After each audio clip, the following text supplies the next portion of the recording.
അക്ബർ നെവിനോട് പറയുകയാണ്, നമ്മളൊരാളെപ്പറ്റി ഒരു കുറ്റം പറഞ്ഞാലേ അയാളെപ്പറ്റി നമുക്ക് നല്ല അറിവുണ്ടായിരിക്കണം, എന്നാൽ മാത്രമേ അത് പറയാവുള്ളൂ, അല്ലേ പറയാൻ പോരുത്. ഇപ്പം എന്നെപ്പറ്റി നീ ആരോടെങ്കിലും എന്തെങ്കിലും പറഞ്ഞാലേ 2 ദിവസത്തിനുള്ളിൽ ഞാനത് അറിയും. നീ ആരോടാണോ പറഞ്ഞ് അവരെന്നോട് വന്ന് പറയും. ബിഗ് ബോസിനകത്തൊന്നല്ല, പുറത്തും ഇത് തന്നെയാണ് നടക്കുന്നത്. ഞാൻ നിന്നോടൊരു കാര്യം പറയട്ടെ, നിന്നോട് പറഞ്ഞു കഴിഞ്ഞാൽ പിന്നെ ഇവിടെ ഉള്ളവരെല്ലാവരും അറിയും, എന്നാലും നിന്നോട് പറയാമെന്ന് പറഞ്ഞിട്ട് അക്ബർ പറയുകയാണ് നെവിനോട്, നീ എന്നോട് തന്നെ പറഞ്ഞിട്ടുണ്ട് ഇനി അങ്ങോട്ടത്തേക്ക് ഏകാന്തത മാത്രമാണെന്ന്. ഇപ്പം എനിക്കതാണ് തോന്നുന്നത്. എൻ്റെ ഉള്ളിലൊരു വിങ്ങലും ഒരു ഉമ്മാനെ കാണാത്തതിൻ്റെ വിഷമവും എല്ലാം ഇങ്ങനെ തിങ്ങി നിറഞ്ഞ് നിൽക്കുക.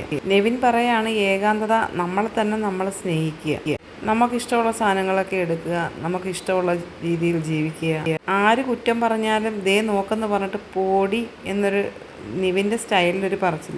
അക്ബർ പറയുന്നുണ്ട്, ആദില, നൂറ, ഷാനാസ് ഇവരൊക്കെ ഞാൻ അങ്ങോട്ട് സംസാരിച്ചാൽ മാത്രമാണ് സംസാരിക്കുന്നത്.